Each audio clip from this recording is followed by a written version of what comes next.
আচ্ছা, আজকে বাংলাদেশের 54 বছরের ইতিহাসে, বাংলাদেশের 53 বছরের ইতিহাসে আজকে একটি নতুন অধ্যায় রচিত হয়েছে।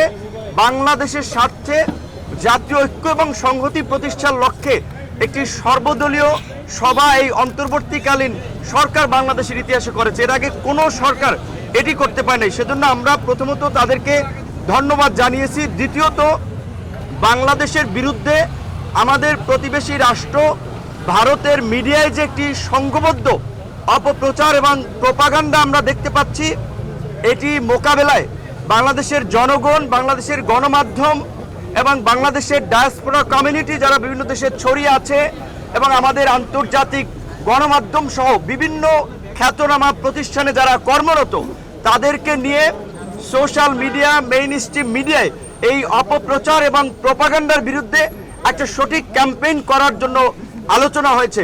বাংলাদেশের আপনার উপ হাই কমিশনে আগরতলায় এবং কলকাতায় হামলা সহ পতাকায় আগুন দেওয়া এবং ভারতের বিভিন্ন রাজনৈতিক দলের নেতাদের বাংলাদেশ নিয়ে একের পর এক উস্কানিমূলক বক্তব্য, আমরা এটা ভারতের সরকারি অবস্থান কিনা সেটি জানার জন্য আলোচনা হয়েছে এবং সরকার এটি নিয়ে ভারতের সরকারের কাছে ব্যাখ্যা চাবে, সেটিও আলোচনা হয়েছে। যদি ভারত আমাদের সাথে একটা বন্ধুত্বপূর্ণ সম্পর্ক এগিয়ে নিতে চায় সরকারের পক্ষ থেকে এবং বাংলাদেশের রাজনৈতিক দলগুলোর পক্ষ থেকে সেই অ্যাপ্রোচ হবে। যদি ভারত সে ধরনের অ্যাপ্রোচ না দেখায়, তাহলে আবার বাংলাদেশের এই মুহূর্তে যারা মিত্র তাদেরকে সাথে নিয়েই বাংলাদেশ তার কর্মকৌশল ঠিক করবে।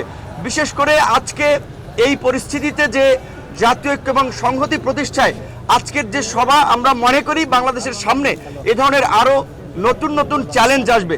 সেই জায়গা থেকে গণ অধিকার পরিষদের পক্ষ থেকে একটি প্রস্তাবনা ছিল যে রাজনৈতিক দল সমূহের অংশীজনদেরকে নিয়ে আগামী 2 বছরের জন্য একটা জাতীয় সরকার করা এবং দেশে স্থিতিশীল পরিস্থিতি সৃষ্টি করায় 6 মাসের জন্য সব ধরনের সভা সমাবেশ নিষিদ্ধ করা।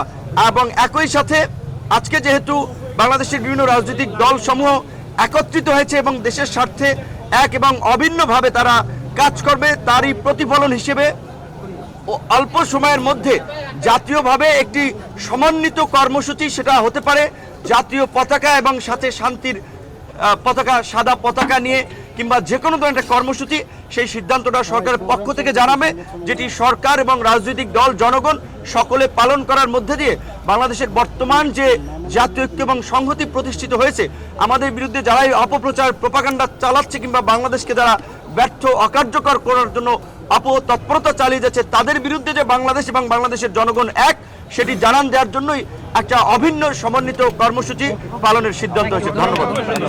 মামুনুল হক সাহেব বলবেন।